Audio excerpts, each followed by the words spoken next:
സഹോദരങ്ങൾ തമ്മിൽ തല്ലുന്നത് കാണുമ്പോ മനസ്സ് പടയുന്നുണ്ടല്ലേ പൈതങ്ങള്?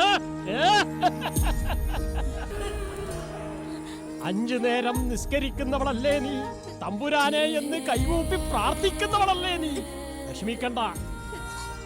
അതുപോലെ മതവും രാഷ്ട്രീയവും ചേർന്നാല് ഭ്രാന്താണ്. നെല്ലിക്കാത്തലം തലക്ക് വെച്ചാലും മാറാത്ത നട്ടഭ്രാന്ത്. വിഷമിക്കണ്ട പൈതങ്ങളെ, മുത്തപ്പൻ കൂടെയുണ്ട്. കേട്ടുവാ.